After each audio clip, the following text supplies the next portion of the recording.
My name is Fontaine, and I am 33 years old. I want to tell you from the bottom of my heart that being the daughter of a billionaire is not the fairy tale most people imagine when they close their eyes and picture it. My father owns roughly half of the prime coastal land along the Carolinas. He is the kind of man who donates enormous sums to famous people simply to be liked by them. The watch on his wrist costs more than most families spend on a house in a lifetime. But one decision I made on a sunny afternoon changed everything between us. I chose to marry a man who had grease and dirt under his fingernails because he worked hard with his hands. At my own wedding, my father stood up in front of every guest and, rather than offer a warm speech, wiped me out of his life with a single cold sentence. He announced I would receive no money, no support, and no future from him. My husband didn't get angry. He simply smiled and said 4 quiet words back. The room went so still you could have heard a pin land on the floor. My mother began to cry right on schedule, the way she always does when things become messy. But none of them knew the truth. They didn't know where my husband actually went to work each day, and they didn't know what I had been building quietly on my own while they were busy laughing at me. 6 months later, the truth surfaced in front of 500 people at the worst possible moment for my father's empire. The dinner where it all began took place on a Thursday evening. We were seated at a long table made of dark wood, the kind that looks out over blue ocean water. My father used to say he owned the ocean. He didn't own the water itself, of course. Just a view, the hotel behind us, and most of the people at that table. An expensive bottle sat by his elbow. His watch caught the candlelight every time he reached for his food. He moved the way powerful men move when they want everyone to wait for them to speak. Without looking up, he said he had arranged for me to meet a man named Preston Vance that Saturday. A major business deal with the Vance family was nearly closed, and he believed having us seen together in public would help seal it. I put my fork down. My grandfather Walter had been a man who worked with his hands, and he taught me that when you feel nervous or unsettled, you should do something small and physical to stay steady. Without thinking, I reached into my bag and touched the old brass tools he had given me the year before he died. I looked at my father and told him I was already seeing someone seriously. He stopped and looked at me. He asked what family the man came from. I told him he wouldn't know this one.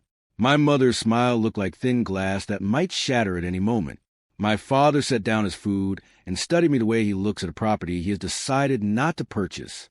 He told me that in our family, marriage is how 2 companies combine. He said feelings are a luxury for people who don't have enough money to have a proper plan.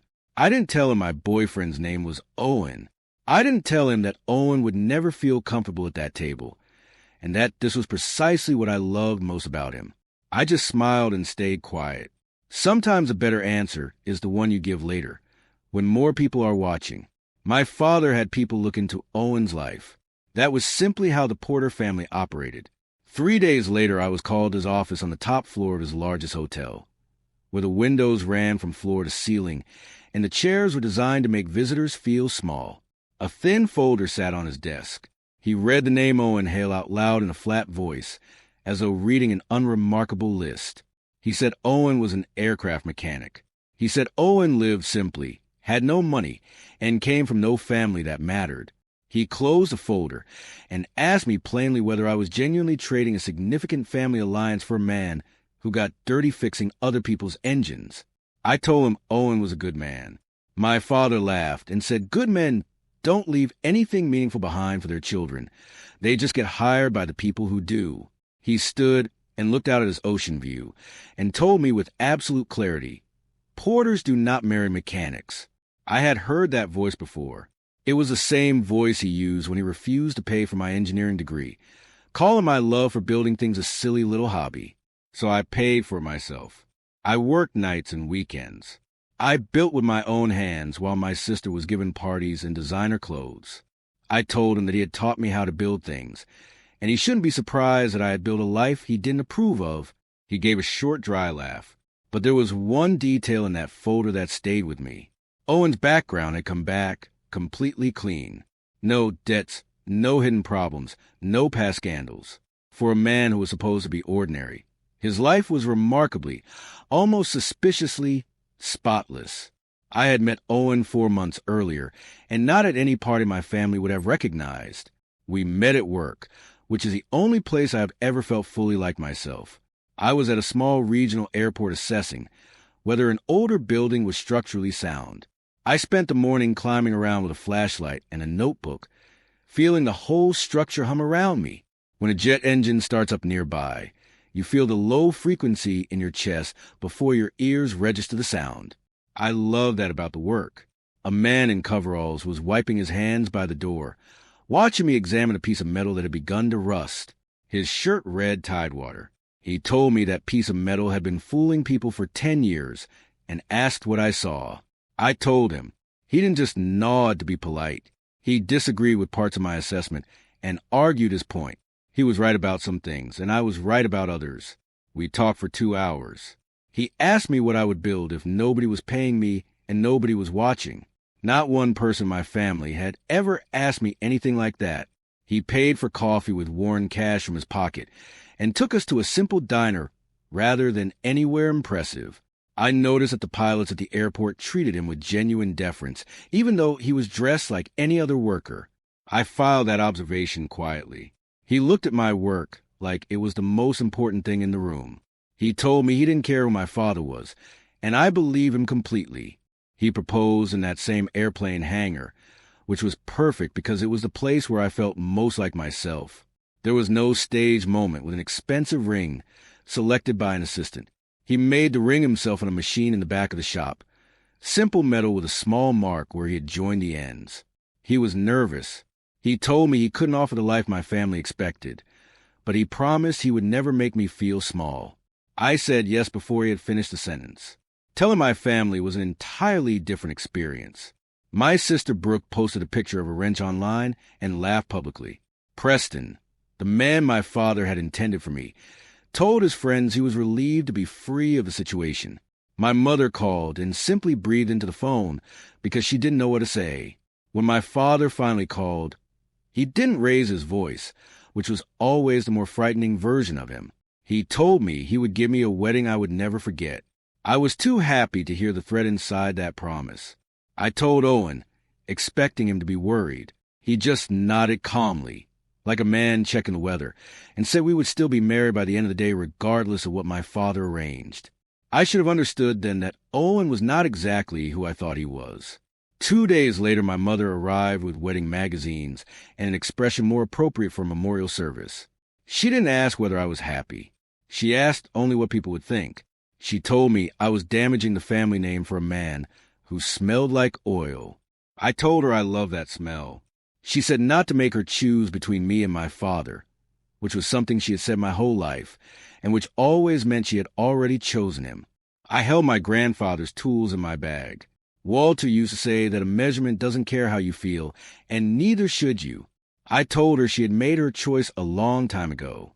She looked briefly hurt, and then started to say that Walter had asked her to insure something before he died, but she stopped and wouldn't finish the sentence. She picked up her magazines and left.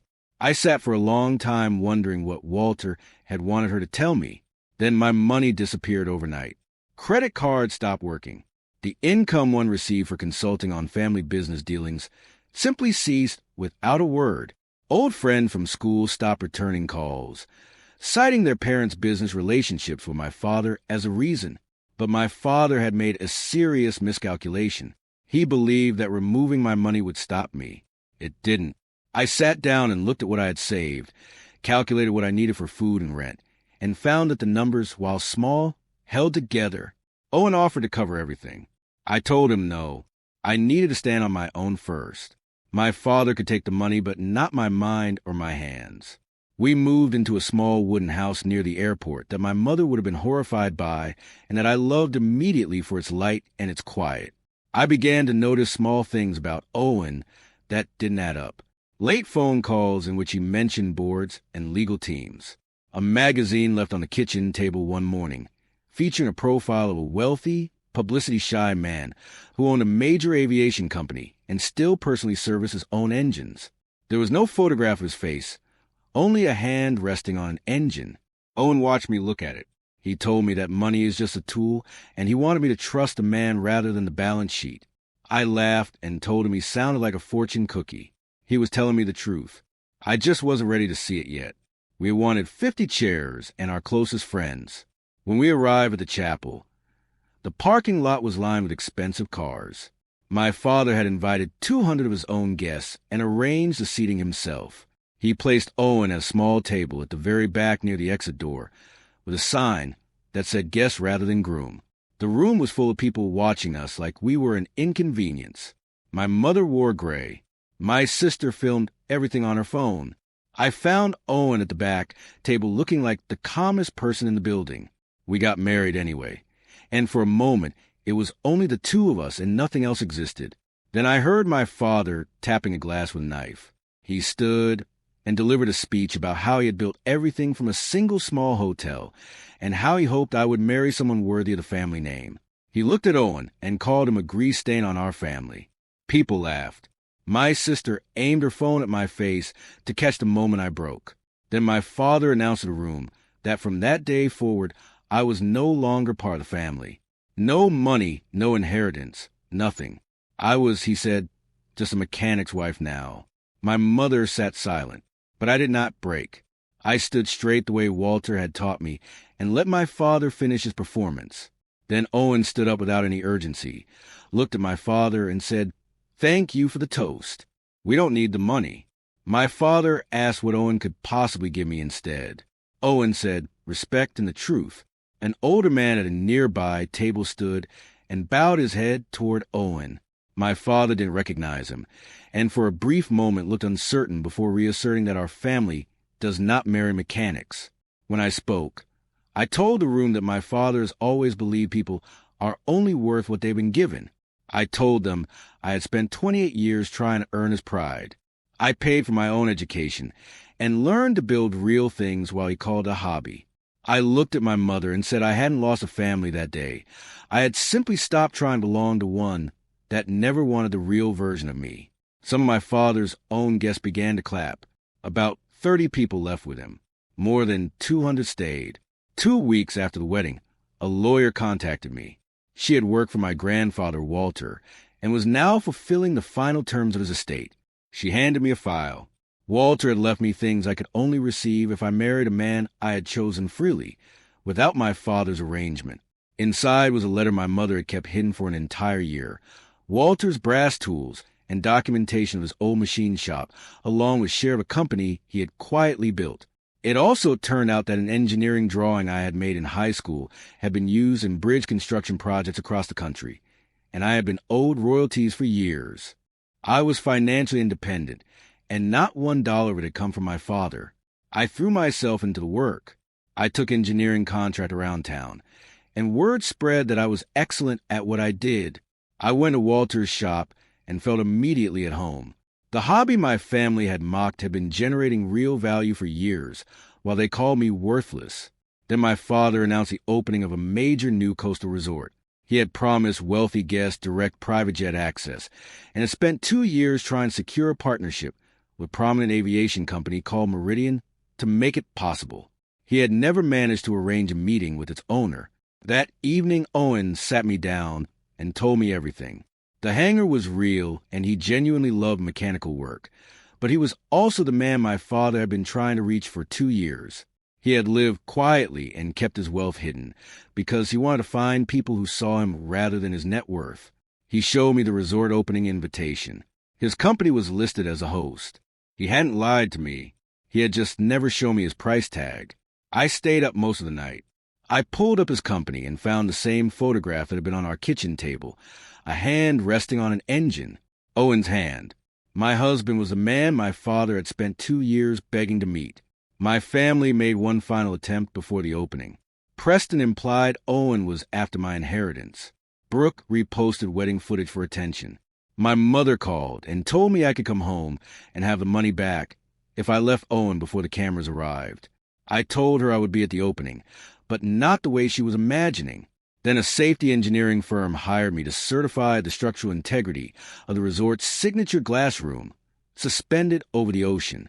I found issues that needed to be corrected. The room could not open until I signed off. The daughter my father had discarded in front of 200 guests was the only person who could make his grand opening possible. I did my job thoroughly and honestly, without using it as a weapon, but I knew exactly what it meant when I walked through those doors. The resort was genuinely beautiful. 500 people filled the room. My father saw me and smiled the careful smile of a man performing graciousness for an audience.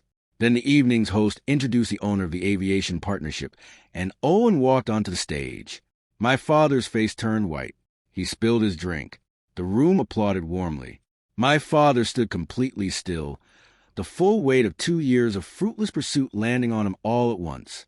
When Owen came down from the stage, my father moved toward him quickly and warmly, reaching for the business relationship he had needed for so long. Owen looked at him steadily and said he didn't conduct business with people who treated their families the way my father had treated his. Without that aviation partnership, the resort's central promise to its guests collapsed. My father turned to me with real anger and accused me of engineering the entire evening to humiliate him. I stayed calm. I showed him Walter's tools and told him that his own father had been a mechanic too, but he had spent his whole life trying to erase that fact. I told him I didn't want his money because I had built my own, and I told him that his glass room over the ocean had opened that night because I said it was safe.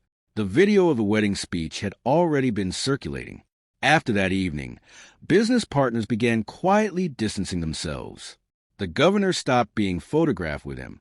My father still has his wealth, but the easy social currency he had spent decades accumulating had begun to drain away. Owen found me by the window that night.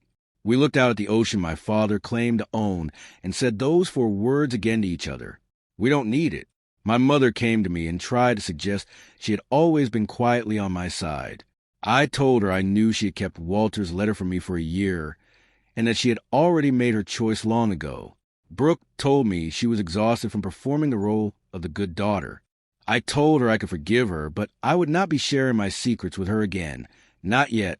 My father eventually came to my door without his watch, without his usual armor.